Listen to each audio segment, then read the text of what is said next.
Good morning. Thank you all for being here today. My name is Lieutenant Russell Park, Public Information Officer with the Lee County Sheriff's Office.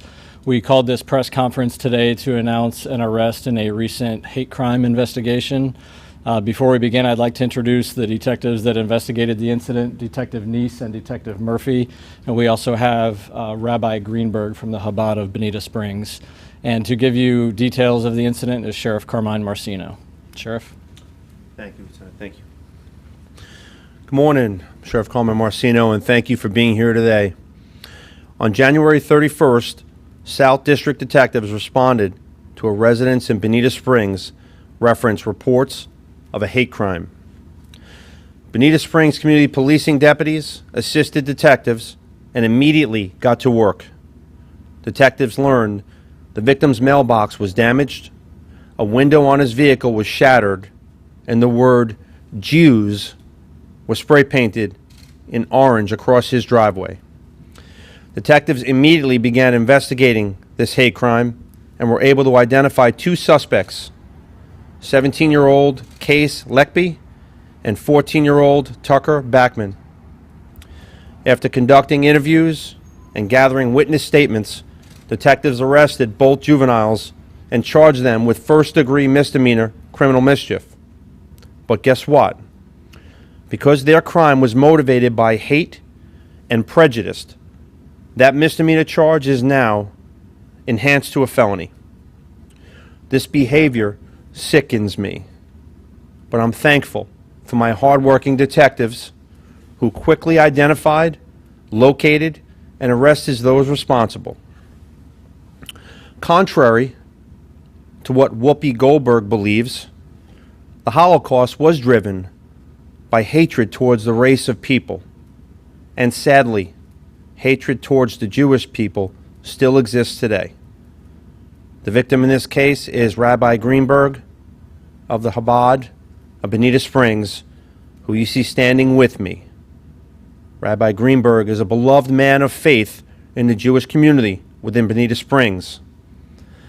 Violence or discrimination based on hatred of any kind towards anyone is unacceptable and will not be tolerated in my county. Rabbi, would like to say a few words? Thank you, Sheriff Marceno. I want to, number one, thank the God Almighty for giving us such a special sheriff's department. It's unbelievable the type of support and the velocity and speed, determination of the whole staff of the Lee County Sheriff to get to the bottom of this case. And we know that Lee County is a place of love and friendship. It's a beautiful place to live. I've been living here for 17 years and never experienced anything of this sort. So it's obviously a minority, but it also stains the community. And I think it's important that we increase in acts of goodness and kindness to combat and to chase away that feeling of negativity and darkness. We know a little light sheds away a lot of darkness. It may sound like a cliche, but it really changes the reality. You could have a very dark room and you just light one little candle, one light, and it illuminates the entire world. So people who of all faiths and all determinations, all different backgrounds, just increase in more random acts of good and kindness, that will come to the surface instead of this stain. What we will see is the paintbrush of love and commitment and community. And the Lubavitcher Rebbe was once asked by CNN what his message to the world was, and he said, Mashiach is about to come, but it's really up to everybody, which means the Messiah, which means bringing the world to be a perfect world, is about to be here, but we have to add in just random acts of goodness and kindness. I think that's something that's very doable, very easy to do, but also for the Jewish community.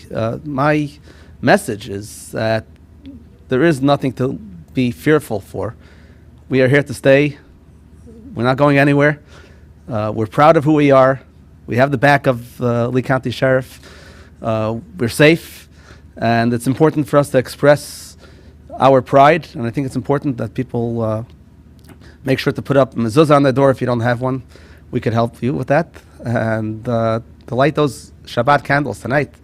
Woman of Jewish faith, every Friday evening, today it's 5:49. Make sure to light that candle, and that one little candle will dispel all this darkness. Thank you. Thank you. Very well said. I think the rabbi hit the nail right on the head when he said, unfortunately, we see violence, we see a lot of different things in the world, but just that small random act of kindness can really be life-changing, and we'd like to see more of that. And my message is clear to the community, not just the Jewish community, but this entire community, everybody in my county.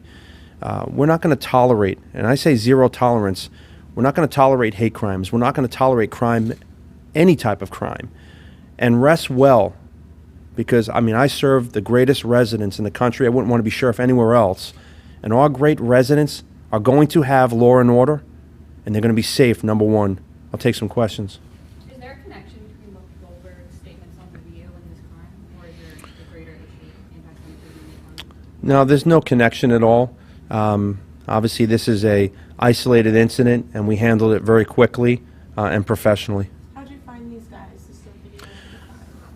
So the Bonita Springs Community Policing Unit and our detectives, good old-fashioned police work, knocking on every single door, getting out, walking around, talking to the community, having contacts within the community, quickly turned into identifying two suspects. Is there video? Not the video, open case, but I will tell you how we developed our suspects. We, our detectives, who I could not be more proud of. It's good old-fashioned police work. It's getting out in those neighborhoods, knowing people in your neighborhoods, knocking on doors, and developing and making that case, and doing it very quickly. Speaking with the two gentlemen that we see behind you, conversations with them, did that influence kind of the decision to want to go for, like you said, from that misdemeanor to this other charge at all? Not at all. It's just statute, and anytime we can actually enhance the penalty, if there is a hate crime because of race, ethnicity, and it's a crime of hate, it goes from misdemeanor to felony. I know that we've reported previously on, I think, anti-Semitic symbols in Lehigh. Is it possible these guys are connected to other crimes? Is that something we're looking at? At this point in time, no, this is an isolated incident, but again, that message is very clear. We have the real-time information center, which you sit in. We have the latest and greatest technology, and my family members are dedicated. They do an amazing job. So anyone in this county that thinks they're going to commit a crime like this, every resource I have, we will hunt them down, and they will be charged to the fullest extent of the law. Did your detectives interview the parents at all, given that they're juveniles? I spoke briefly with our detectives, not in great detail about the interviews, but I know they were in contact, and that's absolute. Do you believe that these two juveniles live in the same neighborhood as the rabbi, or? At this point in time, I'm not going to, disclose that. It's an open case, but obviously they're known inside that neighborhood, and we develop the leads by old-fashioned police work. Sheriff, I know they're both juveniles. It's been upgraded to a felony. Are we looking at possibly having them charged as adults? So our detectives will look at everything. We'll work with our state attorney's office.